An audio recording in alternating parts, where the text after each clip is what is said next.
제가 아까 나풀거린다고 표현했던 줏대 없는 사람들, 아니면 또 다른 우파 포퓰리스트 같은 사람들이 대한민국을 구할 수는 없다, 이런 인식을 가지고 있습니다. 그들의 시대는 간 것입니다.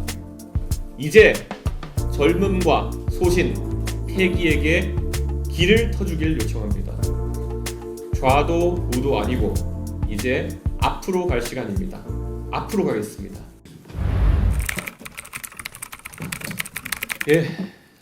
많은 국민들이 지켜보셨습니다. 망상의 끝은 결국 파면으로 귀결되었습니다. 지극히 당연하고 상식적인 결정입니다.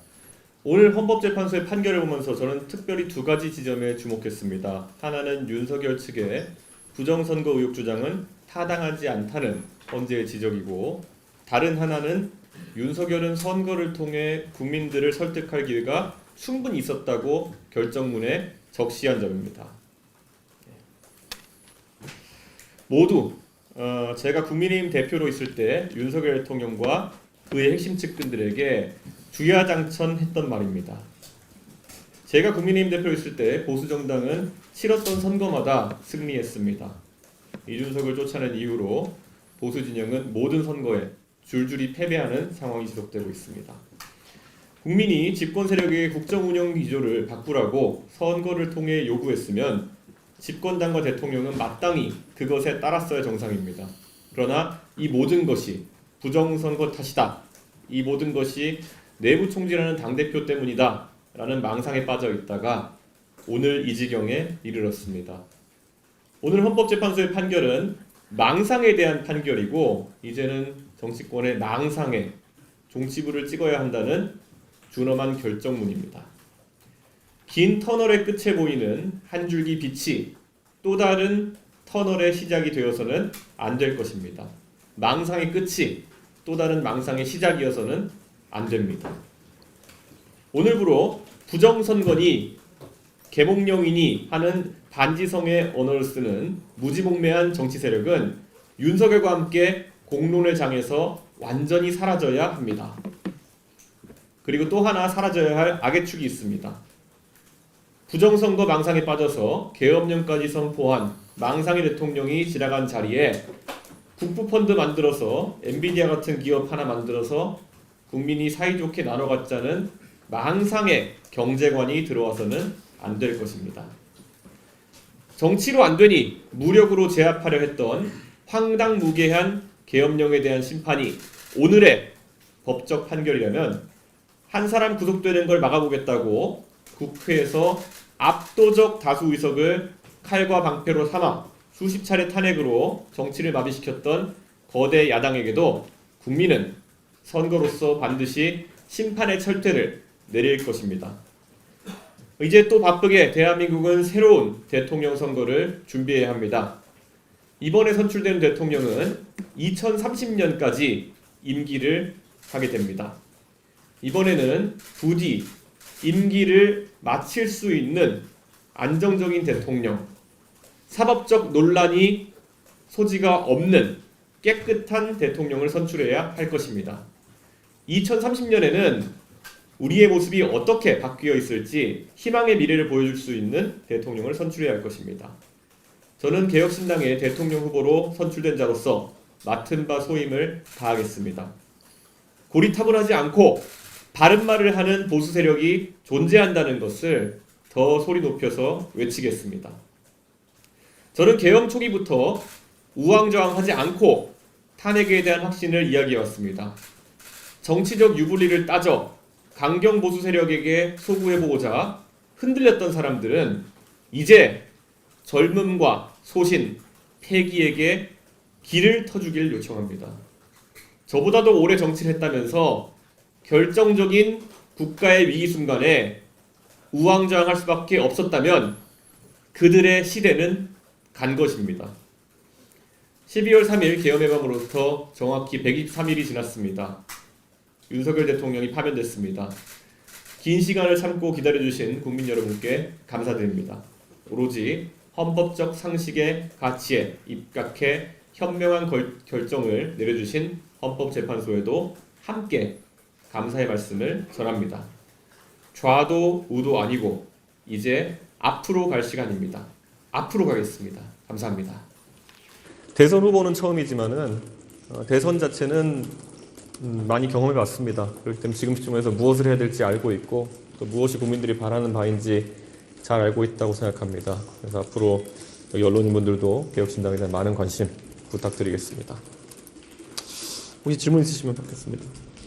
혹시 비공개 회의 때 어떤 논의들 진행하시나요? 우리 사무처 당직자들 포함해서 개혁신당의 모든 구성원들이 앞으로 60일 동안은 대선에 매진해야 된다라는 이야기가 있었고요. 그리고 무엇보다도 이 선거에 우리 당의 운명이 달려 있다라는 내용을 우리끼리 공유했습니다.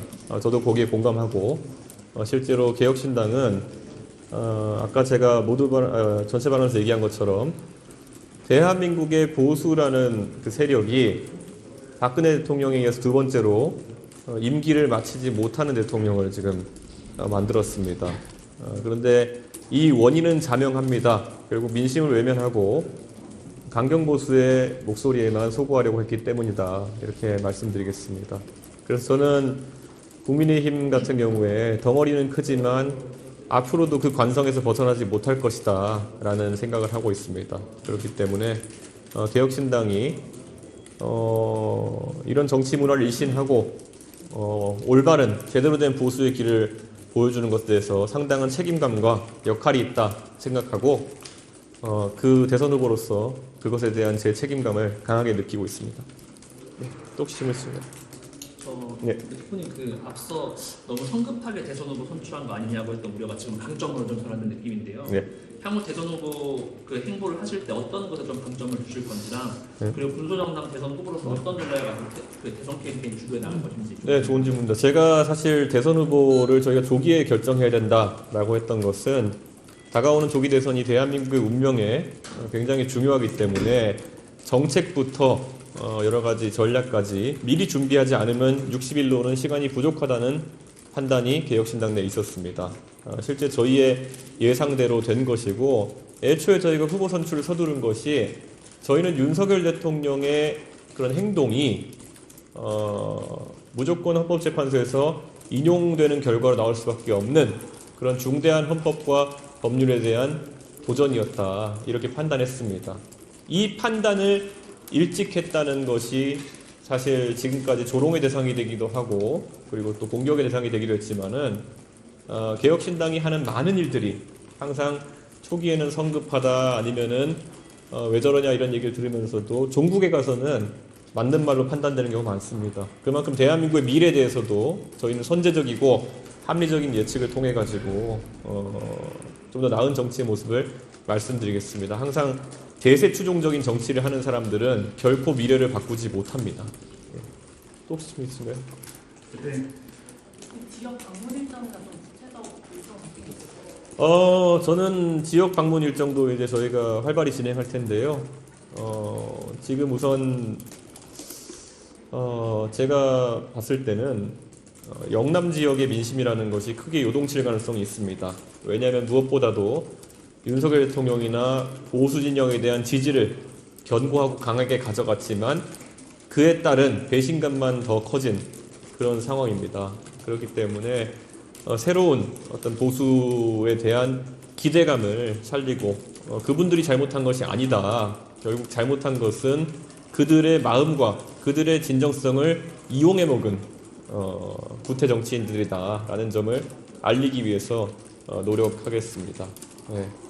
그 민심이 좀 대선 준비한 것과 달리 지지율 면에서 조금 유의미한 성과를 못 내고 있는데 좀 전략을 세울 수 있을까요? 지난 한 주 동안 갤럽 1%에서 빠졌다고 조롱하더니만은 또 오늘은 또 들어왔더라고요. 그러니까 그런 것이 사실 큰 변동이 있는 상황은 아닌 것 같고 다만 오늘 탄핵 인용을 기점으로 해가지고 지금까지 과연 국민들에게 어떤 사람들이 희망회로 섞인 거짓말을 일삼아왔고 어떤 사람들이 담백하게 진실을 이야기해왔는지는 명징하게 드러났다 이런 생각을 합니다. 앞으로도 진실되고 그리고 상황에 맞게 국민들께 저희의 생각을 말씀드리면은 당연히 충분한 변화가 있을 것이다 이렇게 판단합니다. 대표님께서 후보님께서 이제 지속적으로 단일화는 없다는 취지로 말씀을 해주셨는데 조금 이른 시점이지만 보수 진영 내에서 후보 단일화 가능성 같은 건 없을까요?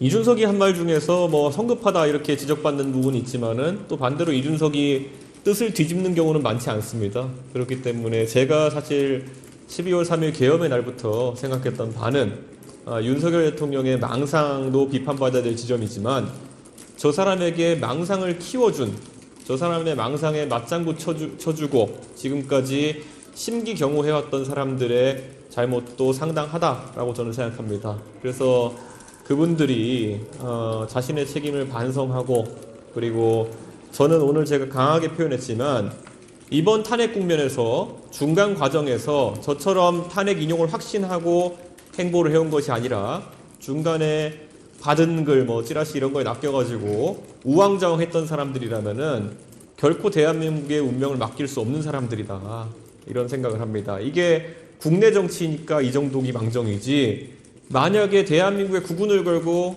해외 정치에서 이런 판단을 해야 되는데 정확하지 않은 정보력과 그리고 나풀거리는 그런 마음으로 판단을 했다면은 국익에 큰 저해가 될 수도 있는 그런 판단들일 겁니다. 그렇기 때문에 저는 그 정도도 판단하지 못하는 사람들이 대한민국 정치의 미래를 담당할 수는 없다.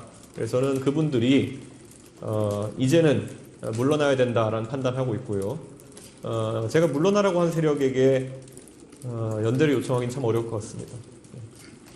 혹시 질문 있으시면? 보수 진영에서 아직 후보를 좀 못 정했다 이런 여론조사도 같은데 이런 건 좀 어떻게? 예. 어떤 상황? 간단히 말씀드리면 보수 진영은 박근혜 이후로 김종인, 이준석이 함께했을 때만 이겼습니다. 예. 그거는 김종인, 이준석이 거꾸로 많은 욕을 먹었던 지점도 있지만은 그거야말로 이기는 길이 무엇인지 알았기 때문에 욕을 먹을 걸 감수하면서도 책임감을 바탕으로 해서 정치를 했기 때문입니다. 지금 저에게도 이 무너진, 이미 쇠락해버린 보수 진영의 가치를 되살리고 대한민국을 포퓰리스트의 손에서 구해낼 책무가 있다고 저는 생각합니다. 그래서 그 책임을 다하기 위해서 어떤 역할이든 마다하지 않겠다, 이렇게 말씀드립니다. 지금 제가 아까 나풀거린다고 표현했던 줏대 없는 사람들, 아니면 또 다른 우파 포퓰리스트 같은 사람들이 대한민국을 구할 수는 없다, 이런 인식을 가지고 있습니다. 혹시 그러면 김종인 위원장이 선대위원장으로 좀 올 수 있는 가능성도 열려 있을까요? 김종인 위원장은 뭐 항상 저희 당을 지근거리에서 지원해주고 계시기 때문에 지금 단계에서 선대위원장을 저희가 모시고 발표하지는 않겠지만 당연히 이어지는 대선 과정에서 저희가 모시고 도움을 요청할 기회가 있을 것이다, 이렇게 생각합니다. 지금은 선거 초기에는 저희가 필요한 준비 과정을 마치고 우선 신속하게 움직이는 것을 저희가 주안점에 두고 있습니다. 예. 오늘 이재명 대표가 입장 발표하면서 대권에 대해서 언급은 안 했거든요. 어떻게 보시는지? 저는 이재명 대표가 대선에 나올 것이라고 확신하고 무엇보다도 가장 유력한 경쟁자 중에 하나라고 생각합니다. 하지만 제가 이야기했던 것처럼 지난 3년 가까이 이재명과 윤석열의 검투사 정치 대립은 국민들에게 다시 기억하고 싶지 않은 악몽일 겁니다. 누군가를 감옥에 넣으려고 하고 누군가를 또 방탄하려고 하고 뭐 이런 생산성 없는 정치 속에서 대한민국이 멍들어갔습니다. 이제 어제 사실 트럼프 대통령이 굉장히 충격적인 26%의 상호 관세를 발표하면서 빨리 우리는 조기 대선을 마무리하고 글로벌 환경에서의 대한민국의 국익을 지켜내야 될 책무가 있습니다.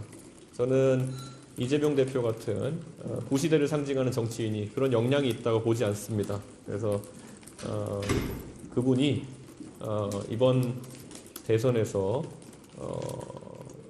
그분에게 한계성을 드러낼 것이라 생각합니다. 예. 아까 좀 신속하게 네.